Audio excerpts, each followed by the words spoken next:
Olá, gente, tudo bem? Mais um vídeo no nosso canal. Hoje nós vamos falar sobre fatores climáticos e os climas do mundo. Lembrando que eu vou dividir esse vídeo em duas partes. Hoje nós vamos focar mais nos fatores climáticos que influenciam bastante os diversos climas que a gente conhece. Na parte 2, nós vamos falar dos diversos climas do mundo, né? Clima equatorial, tropical, clima desértico e suas características. Ok? Então o nosso foco hoje é falar só dos fatores climáticos, né? Assim como os elementos climáticos influenciam os diversos climas no mundo inteiro. Aliás, esses fatores também influenciam os elementos climáticos, né? Como a temperatura, por exemplo. Tá? Então a primeira coisa que a gente tem que entender é o que são os fatores climáticos. Eles interferem nas características naturais de uma região. Tá? Tem a capacidade aí de provocar mudança, seja na temperatura, na umidade e até mesmo na radiação solar de um lugar, né? O quanto vai receber de radiação solar. Tá? Então, os fatores climáticos interferem nas características naturais de uma região, no clima, por exemplo, de uma região. Tá? E aí, quais são esses fatores climáticos? A latitude, a altitude, a maritimidade, a continentalidade, as massas de ar, o relevo, as correntes marítimas e a vegetação. Nós vamos comentar de cada um deles aqui e como eles interferem, tá, nos tipos de clima que a gente conhece, como eles interferem nas características naturais de um local, de uma região. Beleza? Então vamos lá. Primeiro, a latitude. Né? A latitude, a gente pode dizer, né, que existem as altas latitudes, as baixas latitudes, e as regiões de baixa latitude, próximo à linha do Equador, é que recebem mais incidência solar. Tá? Então, a latitude ela trata-se da posição de um local em relação à linha do Equador. Então, por exemplo, nas áreas de alta latitude estão mais próximas aos polos. Né? É sempre uma comparação da linha do Equador até o ponto de onde eu estou. Né? Vai de 0 a 90 graus. Beleza? Então, a latitude trata-se da posição de um local em relação sempre à linha do Equador. Então, se eu estou a 30 graus ao norte, né? Isso é, estou a 30 graus ao norte da linha do Equador, né? Estou a 60 graus ao norte, estou a 60 graus ao norte da linha do Equador. Tá? E é claro que nas regiões de baixa latitude recebe mais incidência solar. Isso tem muito a ver também com a inclinação, né? Que a Terra tem, tá? Em relação ao Sol. Tá? Então, locais mais próximos à linha do Equador recebem mais incidência solar. Os mais distantes acabam sendo mais frios, recebem menos radiação solar. Tá? Na imagem que nós estamos vendo aqui, a gente consegue perceber isso. Né? Até mesmo esse raio, né? Esse espaço que se tem ali, essa radiação que chega até a Terra, você vê que as regiões mais próximas ao polo, né, acaba recebendo menos ali, tem a menor incidência solar. Então a latitude ela vai influenciar nos tipos de clima no mundo? Claro que vai. Né? Então as regiões próximas à linha do Equador vão acabar sendo mais quentes. Né? Nós temos aqui o clima equatorial, o clima tropical, né? Que está entre os trópicos de Capricórnio e trópico de Câncer. Né? Vão receber mais incidência solar, então tem um clima geralmente mais quente. Ok? Então a latitude ela vai ser um fator que vai influenciar. Tá? A altitude vai influenciar? Com certeza. É um fator climático que ocorre por conta das variações de altitude do relevo. Ok? Então vai impactar principalmente a temperatura. Quanto mais alto, mais frio. Né? E a gente tem a pressão atmosférica, um elemento climático importante, você tem uma menor coluna de ar. Tá? Então a altitude vai influenciar um determinado tipo de clima. Claro, nas cidades que estão numa certa altitude, você vai perceber que o clima é mais frio. Tá? Ok? Por quê? Aí por que isso acontece? Por que vai ser mais frio, né, em áreas com certa altitude? Né? Você tem uma coluna de ar menor e aí você tem a pressão atmosférica ali. Beleza? Tá? Você tem uma menor coluna de ar. Seja não só às vezes de oxigênio, mas de outros gases presentes. Tá? Por isso que em grandes altitudes, vamos pegar aí a Cordilheira dos Andes ou Himalaia, você tem muita dificuldade para se respirar, porque você tem uma menor coluna de ar, principalmente de oxigênio. Tá? Bom, essa coluna de ar menor, então você tem uma pressão atmosférica menor, uma menor coluna de ar, você tem menos gases para reter calor. Né? E também pode ter menos oxigênio. Tá?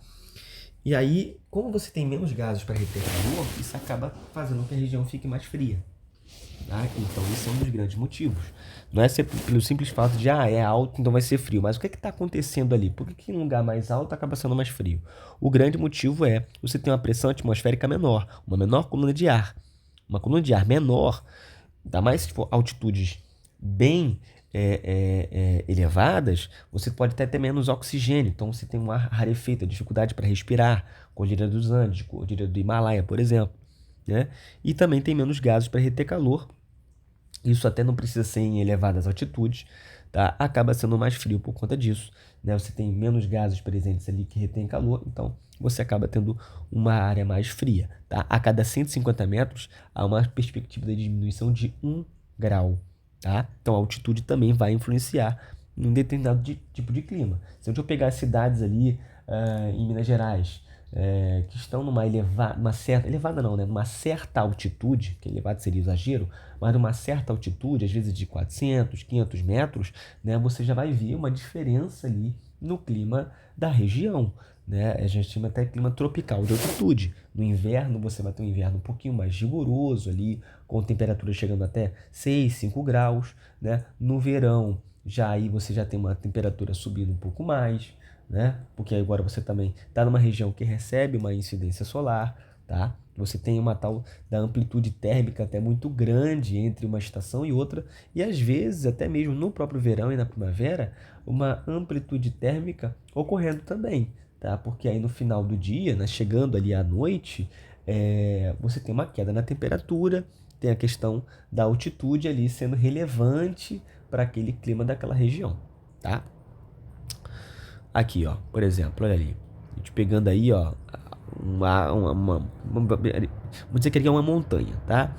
Olha, chegando até 8.000 metros, né? Uma altitude até bem relevante, né? E elevada, né?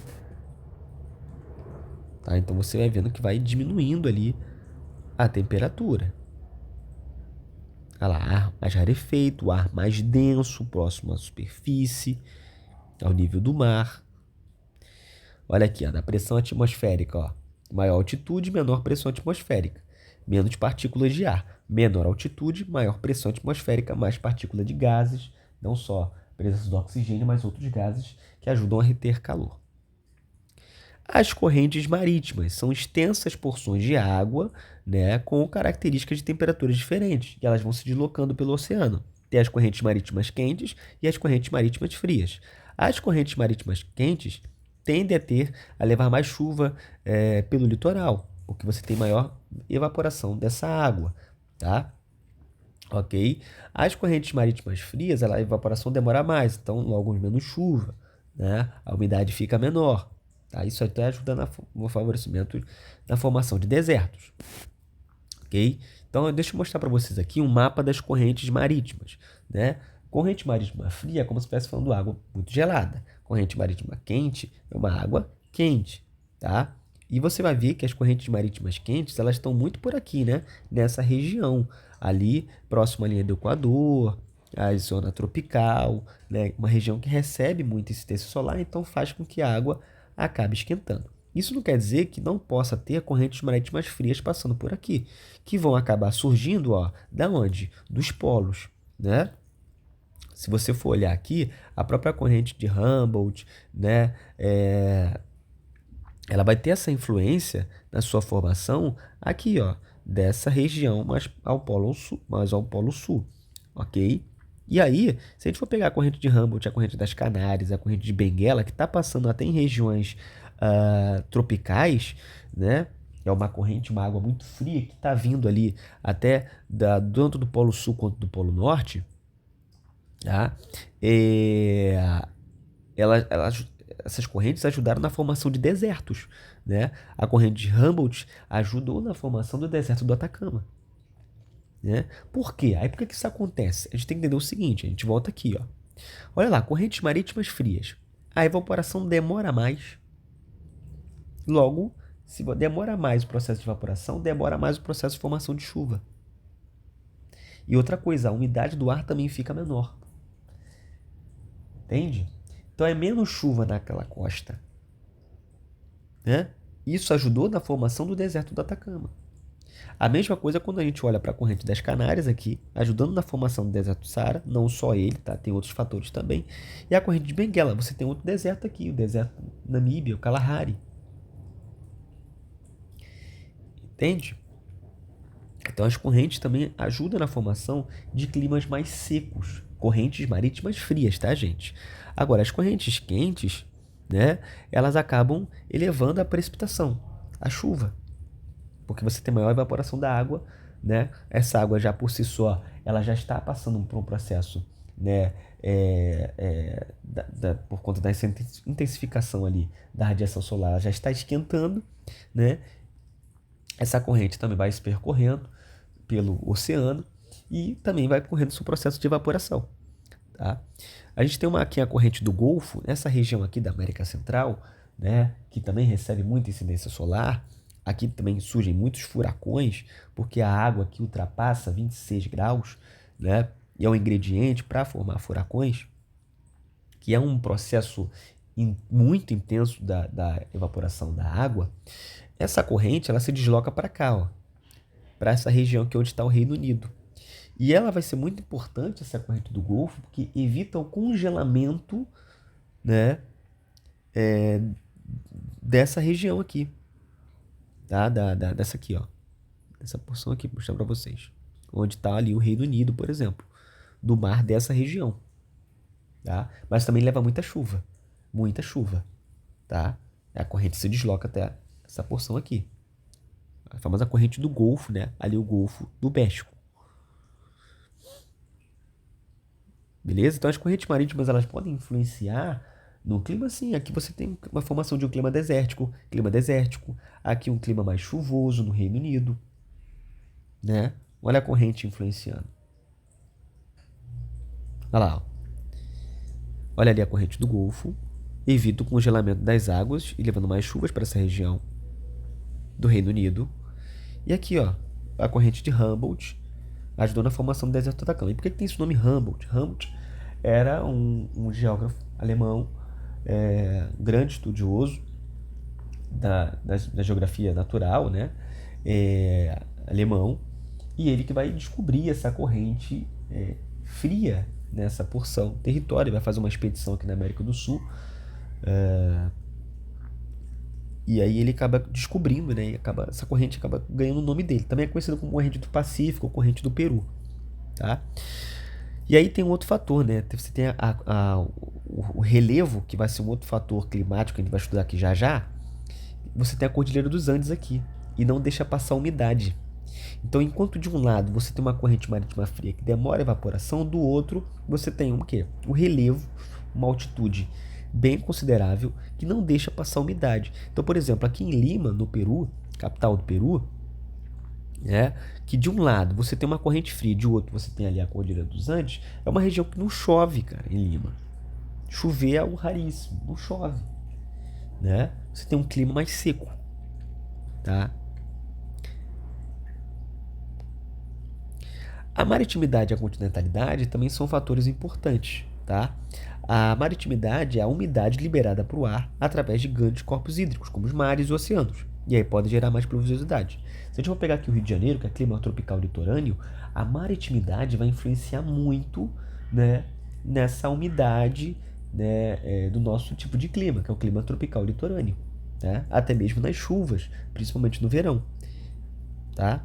As áreas mais afastadas do mar, dos oceanos, sofrem o que a gente chama de continentalidade. A umidade demora a chegar mais e o clima fica mais seco. E aí você tem menos chuvas, tá? Nas áreas que sofrem com a tal da continentalidade, você tende a ter uma grande amplitude térmica, porque falta a umidade, tá? Aí a amplitude térmica, gente, é a diferença entre a temperatura máxima e a temperatura mínima. Então, se eu tenho uma grande amplitude térmica, isso é, talvez pela manhã esteja muito frio, e aí à tarde a temperatura suba muito, tá? Ok? Quando você tem a umidade, você tem uma menor amplitude térmica, tá? E aí a gente não sofre tanto com a diferença de temperatura, tá? Por exemplo, aqui no Rio de Janeiro, às vezes não tem grande amplitude térmica, a umidade ajuda nessa questão, tá? As massas de ar é um outro fator muito importante, são grandes porções de ar que podem ter muita umidade ou não, depende de onde ela vai se formar. Se for nos mares e oceanos, essa massa de ar, ela vai ter muita umidade e pode influenciar o clima de alguns locais, onde ela vai passar, levando muita chuva. Se for formada em áreas continentais, essa massa de ar pode se formar também, ela costuma ser uma massa de ar mais seca. Por exemplo, né, você tem ali Cuiabá, que tem um clima tropical continental. Essa massa de ar, que é chamada MTC, massa tropical continental, é formada lá e acaba deixando o clima da região mais seco, tá? Se ela for formada nos polos, essa massa de ar costuma ser fria e pode levar frio para alguns lugares, ok? E muitas vezes é até um frio e seco, tá? Seco. Porque se a gente for pegar os polos, se a gente pegar a Antártica, pegar ali a região da Groenlândia, né, é um deserto de gelo, gente. Tá? Então é seco, tá frio, mas está seco. E essa massa de ar sendo formada ali e vai se deslocando para outros lugares, ela vai levar frio. Essa massa de ar vai estar fria, mas também seca, tá? E a vegetação, ela também vai ser um fator climático importante também, tá? A evapotranspiração ajuda a ter mais umidade e aumenta as chuvas em muitos lugares. Por que que na região amazônica se chove muito? Porque a gente tem uma floresta muito densa ali, né? E aí você tem o processo de evapotranspiração. Então aumenta as chuvas. Ajuda também a regulamentar a temperatura, você não tem muita amplitude térmica nessas áreas onde tem muita vegetação, tá? Outra coisa, absorve a radiação solar, a vegetação, então refrescando as áreas mais quentes. Então olha como é que a vegetação ela vai influenciando no tipo de clima. O clima equatorial, que está ali na região amazônica, né, e aí tem muita vegetação, vai passar por isso. Você não vai ter muita amplitude térmica, você vai ter áreas ali um pouco mais frescas, porque essa vegetação absorve muito da radiação solar.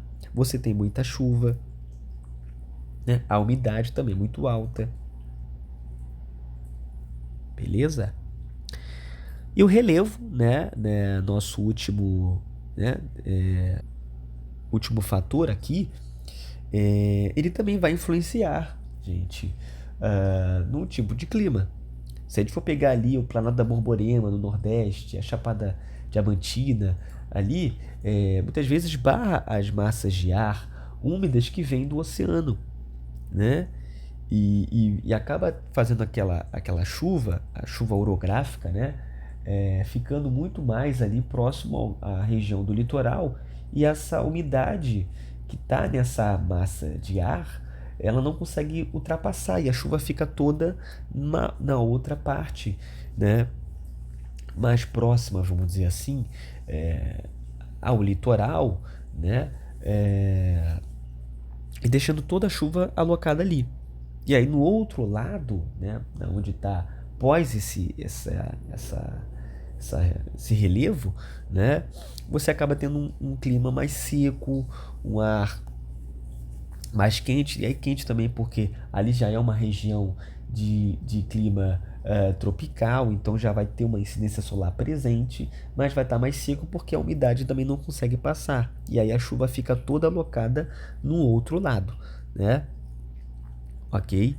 Então aí você tem um clima ali mais semiárido, por exemplo, no sertão nordestino, quente e seco, quente porque já está numa região que recebe incidência solar, e seco porque a umidade não consegue ultrapassar. O Planalto da Borborema, por exemplo, às vezes é Chapada Diamantina. Isso quer dizer que nunca chove no sertão, pelo amor de Deus, né, gente? Mas a precipitação tende a ser menor, tá? E aí você tem uma chuva orográfica mais ali na zona da mata, no agreste, né? Na região anterior aonde está esse relevo, né? Bom, esses são os fatores climáticos, né, que vão influenciar os diversos climas do mundo. É importante que a gente saiba sobre esses fatores, porque quando a gente começar a falar dos tipos de clima, eu vou puxando com vocês os fatores que estão influenciando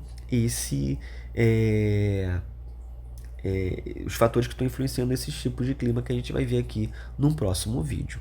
Ok, gente? Então valeu, deixa um like, compartilha com os colegas. No próximo vídeo que a gente for falar dos climas do mundo, a gente também relembra aqui um pouquinho dos fatores climáticos, tá? E talvez alguns pontos que eu não tenha comentado a gente relembra também nessa parte 2. Valeu!